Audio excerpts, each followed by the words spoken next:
Bismillahirrahmanirrahim. Assalamualaikum warahmatullahi wabarakatuh. Di sini saya akan menjelaskan tentang apa itu kerancuan induktif dan jenis-jenisnya. Kerancuan induktif adalah kerancuan berpikir yang melibatkan suatu latar belakang atau suatu kejadian. Seperti itu. Yang pertama, kerancuan berpikir itu dibagi menjadi empat. Yang pertama yaitu kerancuan hasty generalization, yaitu kerancuan yang terjadi akibat pengambilan gagasan yang terburu-buru. Jadi mengambil kesimpulan yang tidak berdasar lah, begitu gampangnya. Yang pertama, baru saja World Cup dimulai atau bergulir, Argentina mengalami kekalahan. Mereka tidak punya peluang untuk lolos. Nah, ini kan di World Cup di grup itu sebenarnya ada 3 pertandingan. Nah, dia baru kalah satu kali, itu sudah tidak punya peluang lolos. Dan itu rancu, masih 1 pertandingan kok sudah dianggap kalah begitu. Yang kedua, mie ayam di Lumajang enak-enak, walaupun saya baru mencoba mie ayam di Tempeh.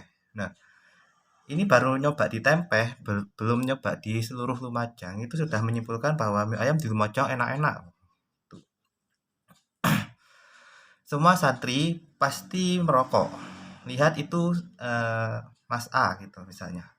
Ya kita jangan menyimpulkan Mas A, dari Mas A semua santri merokok. Ada kok santri yang nggak merokok, bahkan ada santri yang berprestasi juga ada, kan gitu. Ini kerancuan yang kesimpulannya diambil secara terburu-buru atau pengambilan gagasan yang terburu-buru. Yang kedua yaitu post hoc ergo propter hoc. Kerancuan yang terjadi karena menyampaikan sesuatu dari hal-hal yang terjadi karena urutan waktu.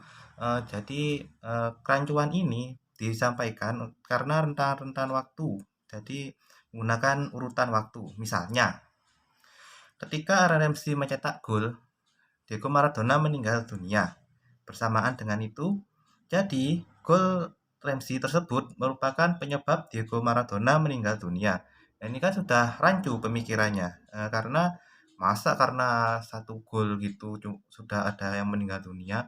Dan kemarin juga pas Aaron Ramsey juga menyetak gol, itu juga Queen Elizabeth meninggal dunia, dan para masyarakat menyimpulkan bahwa Queen Elizabeth meninggal gara-gara Aaron Ramsey mencetak gol. Itu kan sudah rancu, apa hubungannya sepak bola dengan kematian para tokoh-tokoh tersebut. Mungkin begitu.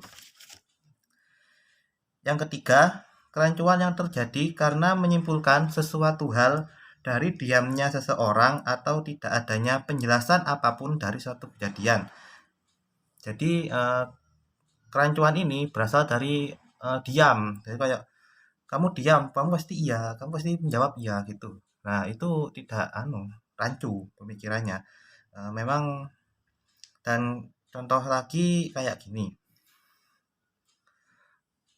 Aku tidak pernah menemukan bukti bahwa dia membunuh orang. Ya siapa sih ngomong iku ono buktine, lawang gak ada gitunya, gak ada buktinya, ya wes gitu. Itu rancu karena ya masa buktinya ndak ada itu sudah dituduh membunuh gitu kan.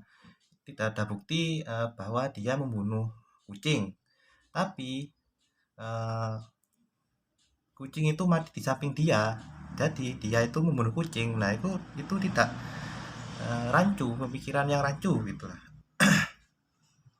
Yang keempat yaitu selective evidence. Kerancuan yang terjadi karena seseorang memilih bukti yang mendukung pernyataannya dan menolak bukti yang tidak mendukung pernyataannya. Jadi kerancuan ini mengambil dari satu pemikiran saja, tidak eh, tidak melihat ke pernyataan lain dan menolak pernyataan itu yang berlawanan dengan pernyataan dia. Misalnya begini, teori evolusi itu sudah ada di Al-Quran. Nah, kan ada juga teori evolusi Big Bang. Big Bang itu kan meskipun ya apa itu kan ada argumen juga yang harus dipertimbangkan. Misalnya gini, tokoh filsuf kebanyakan dari barat. Ya karena kita membaca hanya dari barat filsuf-filsuf barat saja, tapi filsuf-filsuf timur itu juga ada begitu. Dan juga ada yang terkenal juga. Ya cukup sekian presentasi dari kerancuan induktif dan presentasi dari saya. Kurang lebihnya mohon maaf.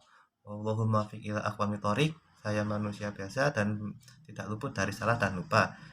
Wassalamualaikum warahmatullahi wabarakatuh.